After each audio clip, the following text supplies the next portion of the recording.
म्हणलं तर फक्त 250 किलोमीटरचा प्रवास आहे अमृतसर टू डलहौसी. थकवणार आहे थोडासा, कारण फ्लॅट लँडवरनं तुम्ही कंटिन्युअसली वर येत राहता. पण तुम्हाला मी गंमत सांगतो, आल्यानंतर जसं पुण्यातनं कोकणात पोहोचतोपर्यंत जीव जातो, परंतु पोचल्यानंतर नारळी पोफळीच्या बागा असतात. एकदम सगळा थकवा निघून जातो. विश्वास ठेवा माझ्यावरती. थोडासा कॅमेरा फिरवा आणि आता हे दाखवा, खाली दाखवा, हळूच वर दाखवा.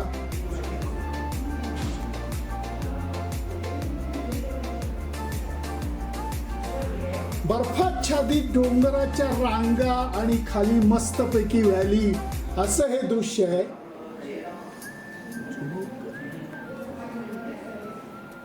असं हे दृश्य माझ्या खिडकीतनं दिसतंय. कुठं राहील तो थकवा? शक्यच नाही. थकवा राहणंच शक्य नाही. अप्रतिम स्नो व्हॅली रिसॉर्ट, क्या बात आहे. डलहौसीच्या रूम मधनं सूर्योदयाच्या वेळेला उठून बसणं, या पर्वतरांगांचं दृश्य बघणं, हा नितांत सुंदर अनुभव आहे. सूर्य महाराजांचं आगमन हळूहळू व्हायला लागलंय आणि एक एक शिखरं चमकू लागली आहेत.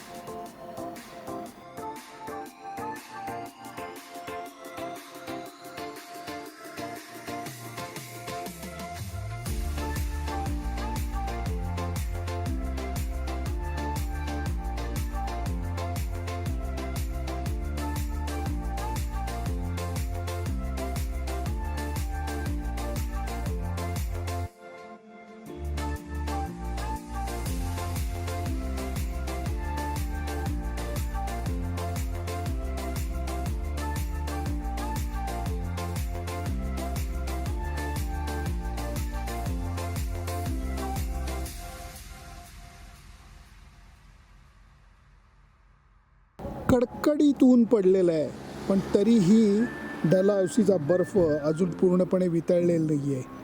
डलहौसीकडून खजियारकडे जायला लागलं की जो नजारा आहे तो केवळ अप्रतिम स्पेक्टॅक्युलर आहे. जर आम्ही कॅमेरा फिरवतो, कसलं स्वित्झर्लंड आणि कसलं काय काय निसर्ग आहे, अप्रतिम.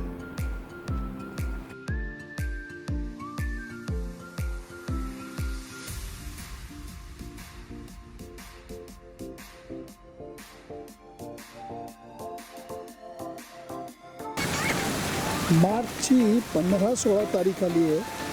हिमाचलचं सौंदर्य तर बघा, क्या बात आहे. अजूनही सगळे बर्फाचे हिमनग वितळत आहेत अजून, आणि याच्यातनंच गाड्या आता हळूहळू प्रवेशत्या झाल्या. समोर जर का तुम्ही पाहिलं तर बर्फ वितळून निर्मळ पाण्याचे झरेही चालू झाले आणि त्याची कुंड ही अशी इथं दिसायला लागली.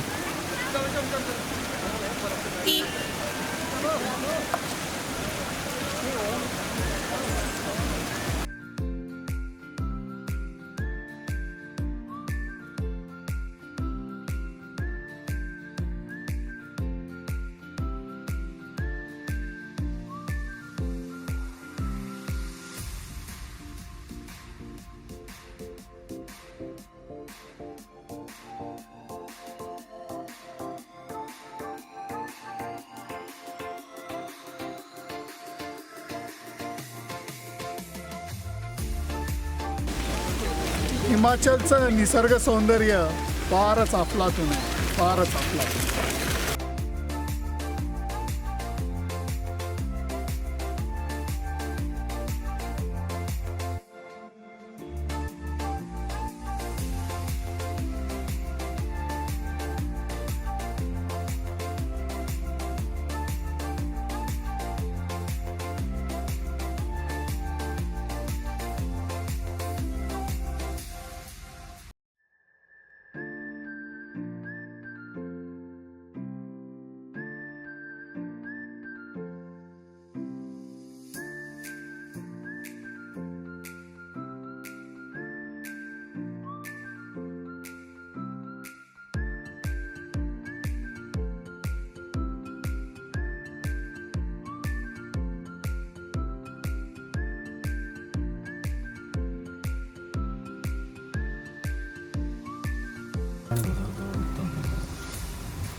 हा रस्ता आता अचानक वेगळा दिसायला लागतो, कारण पाचगणीला जशा अफलातून मोठ्या स्कूल्स आहेत, प्रायव्हेट स्कूल्स, तशा या डलहौसीला सुद्धा आहेत.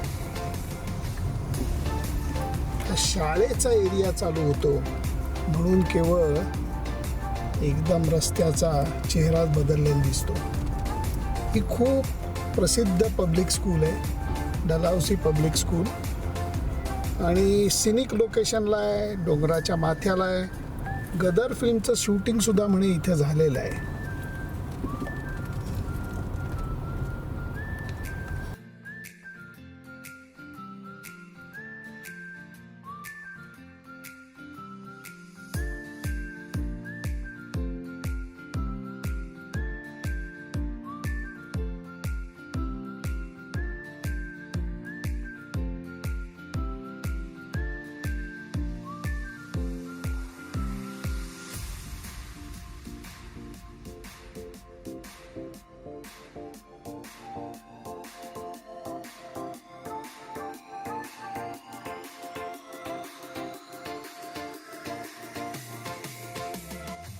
आमचा डलहौसीचा स्टे संपत आला आहे, परंतु काकूंचे पाय मात्र जागचे हालत नाही आहेत, आणि त्याचं कारण हे आहे.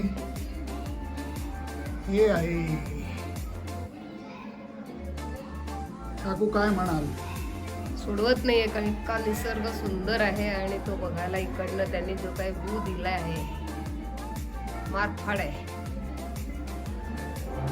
मस्त मजा आली.